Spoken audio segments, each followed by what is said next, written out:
नेताजी, आज हम आपसे वार्ता कर रहे हैं। आपके पिताजी की पुण्यतिथि आ रही है, उनके जीवन पर प्रकाश डालिए और अब क्या 13 नवंबर की पिताजी की पुण्यतिथि है जी। और पिता जहांगीरपुर में पढ़े 5वीं क्लास तक। अच्छा जी। बुलंदशहर में पढ़े 10वीं क्लास तक जी। कानपुर से उन्होंने इंटर किया जी।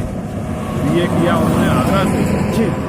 और फिर एमए किया और एलएलबी किया लखनऊ यूनिवर्सिटी से। हाँ। और ये रेगुलर फर्स्ट क्लास रहे मेरे पिता और लखनऊ यूनिवर्सिटी के तो गोल्डन मेडल टॉप किया। आचार्य नरेंद्र वहाँ के वाइस चांसलर थे। मेरे पिता के नेहरू जी के चंद्रशेखर जी के गुरु आचार्य नरेंद्र देव थे। मेरे पिता बाद में पढ़े, नेहरू जी पहले पढ़े तो, और बाद में मेरे पिता research scholar Cambridge university Bulandshahr में प्रैक्टिस की, इलाहाबाद हाई कोर्ट में। और जीवन का एक उनका नियम ये रिकॉर्ड रहा कि जीवन में कोई भी केस वो हारे नहीं।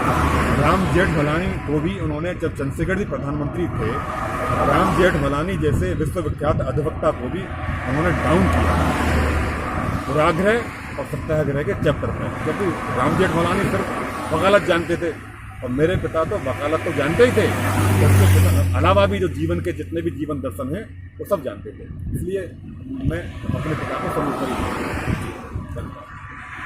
देखिए, हर पुत्र के लिए उसका पिता, उसके जीवन का में रूप आता ही है पिता का, और हर पुत्र अपने पिता के बताए हुए रास्ते पर चलने की कोशिश करता है कुछ अपवादों को छोड़कर। मेरे पिता की पुण्यतिथि है जी, तो मैं तो अपने पिता को सदैव स्मरण रखता हूँ, सदैव याद रखता हूँ। मेरे पिता के लिए एक कवि हैं दिल्ली के बड़े मशहूर, उन्होंने 2 पंक्तियाँ लिखी थी, वो मैं आपको बोलता हूँ। मेरे पिता की मृत्यु के उपरांत वो आए थे तो उन्होंने 2 लाइन पढ़ी कि जिलाए रहते तुम्हें बस कहाँ हमारा है जी। जिलाए रहते तुम्हें बस कहाँ हमारा है। हाँ। यही तो आज से अब तक मनुष्य हारा है जी। और सिवाय मौत के कोई तुम्हें झुका न सका। हाँ। और आपका जाने से जीवन अब बेसहारा है, इस तरीके से था। हाँ। तो मेरे पिता, मैं उनका पुत्र हूँ सिर्फ इसलिए नहीं कहता, जो मेरे पिता के नज़दीकी रहे हैं वो सब जानते हैं कि मैंने अपने जीवन में अभी तक उनके बराबर विद्वान किसी भी क्षेत्र में, भौगोलिक क्षेत्र, आध्यात्मिक क्षेत्र या Hindi, English, math, geography, Sanskrit, इतिहास, दर्शन शास्त्र, किसी सब्जेक्ट पर, जब मेरे पिता कॉलेज में पहले क्या ना कमेटी गठित करती थी किसी भी टीचर को, किसी भी लेक्चरर को, तो मेरे पिता ही इंटरव्यू लेते थे। अब जिस भी सब्जेक्ट का टीचर आता था वो उसके बारे में पूछते थे। किसी को यही ज्ञात नहीं होता था कि ये व्यक्ति किस चीज़ का मास्टर है। मैं खैर, बहुत लंबी बातें हैं, बहुत लंबी यादें हैं अपने पिता की। मेरा पिता ऐसा चरित्र था जिसने डॉक्टर राम मनोहर लोहिया को राजनारायण जी के चैप्टर पर यह बोल दिया था। राजनारायण जी की और मेरे पिता की कुछ बहस हो गई थी। मेरे पिता ये बात है, राजनारायण जी बहुत पहुँचे हुए बड़े नेता थे, समाजवादी सोशलिस्ट पार्टी के। तो मेरे पिता की शिकायत लोहिया जी कर दी गई जॉर्ज फर्नांडीज और राजनारायण जी के द्वारा। पिताजी ने डॉक्टर लोहिया को ये बोला, देखिए, और लोहिया जी वो थे समाजवादी सोशलिस्ट पार्टी में जो बीजेपी में अटल बिहारी वाजपेयी थे या उससे भी ऊपर।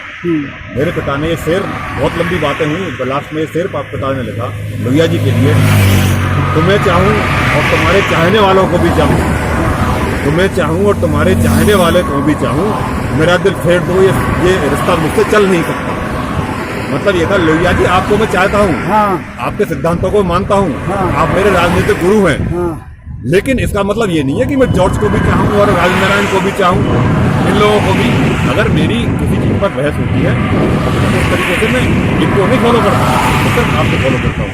लोहिया जी ने लेटर लिखा, वो ये था, बाबू प्रेमपाल से, मैं अभी जीवित हूँ, तुम आगे बढ़ो, मैं तुम्हारे साथ। तो वो लेटर को लोहिया जी ने चूमा।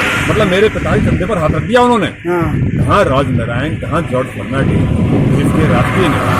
मेरे पिता को उस समय जनता के सामने उतने नहीं थे, लेकिन डॉक्टर लोहिया हूँ या चंद्रशेखर जी हूँ, मेरे पिता की बुद्धिमत्ता के लिए खैर मैं अपने पिता की पुण्यतिथि पर उन्हें बहुत बहुत स्मरण रखता हूँ।